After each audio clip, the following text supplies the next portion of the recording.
Hello guys! Magluluto tayo ngayon ng giniling na baka na irarap natin sa cabbage. Ito yung ating carrots, cabbage, sibuyas, bawang. Ito naman yung ating sibuyas dahon. Ito yung cabbage, yung gagamitin natin pang wrap. Ayan na po, ginayat na natin at saka pinagsama-sama kasi gigilingin na po natin yan sa food processor. Next na gagawin natin ito, yung pang-wrap natin, kailangan dahan-dahan lang po siya natin tatanggalin para hindi po siya masira. Kasi napaka-mahal pa naman ito, 9 real. 9 real ang bilhin natin. Yan. Kailangan dahan-dahan lang natin siya para hindi siya masira. Kasi itong gagamitin natin pang-wrap. Hello guys, ito ilagay na natin to sa food processor yung ating mga gulay para madurog po siya. Ayan. Pakunti-kunti lang kasi marami.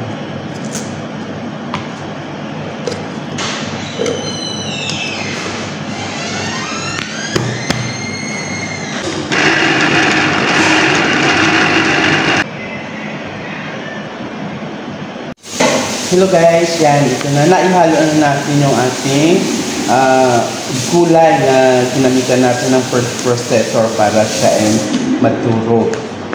Tapos lagyan na natin siya ng asin, paminta.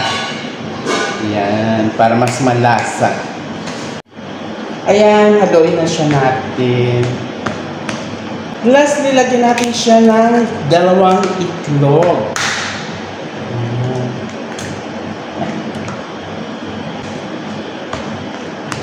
Pa-blanch lang siya natin na hanggang siya sa maglambot. Hanggang sa maglambot, huwag natin siya ganong lutuin na pwede din siya natin siya i-tupiin. Ayan.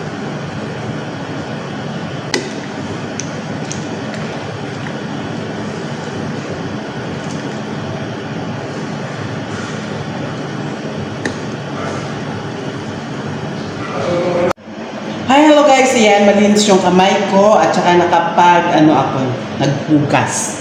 Kaya umpisahan na natin kasi Tom Jones na ang lola nyo. Ayan, umpisahan na natin.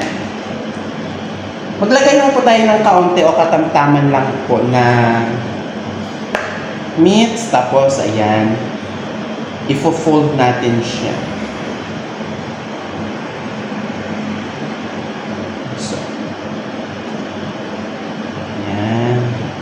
Nakuha natin. Ayan, ganyan lang po siya. Tapos isalansan po siya. Hello guys, ito na yung ating binalot na giniling. Ayan. Ngayon guys, isasalansan na natin siya dito sa ating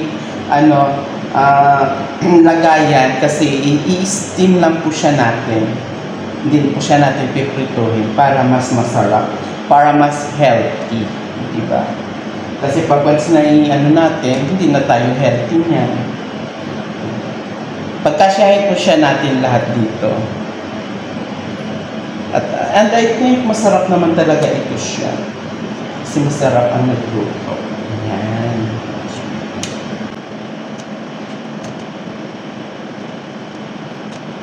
Hello guys, mali siya aking kamay. Kaya nang ako mga ganang, mga kataan na mabakit. Ito yung pagkatuloy na siya natin sa lanchang piso.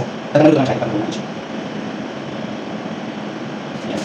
Guys, ilagay na natin. Nag-init na tayo kanina pa tayo nag-init ng tubig habang tayo nag-wrap para sa ganun po, mainit na yung tubig natin. So, ayan, okay na. Ifo-fold na natin siya.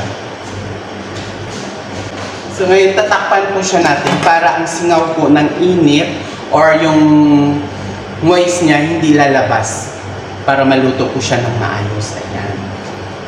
Hello guys, habang inantay po natin yung ating siomai na binalot sa cabbage, gagawa tayo ng sauce. Yung tama lang po. Lagyan siya natin ng tuyo at saka yung ketchup. Ayan. Kasi ito yung pinakamasarap, yung combination niya, yung brown sugar. Hello guys, check na natin. Oh, ayan. Pwede na po siya. Luto na po yan. Ayan na po. So, papatayin na natin yung apoy. Ayan. Hello guys, ayan. Ito na yung ating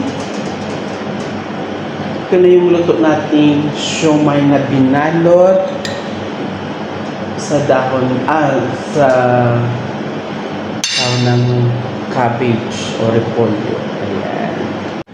Charan! Ito na yung ating giniling na binalot sa cabbage o repolyo.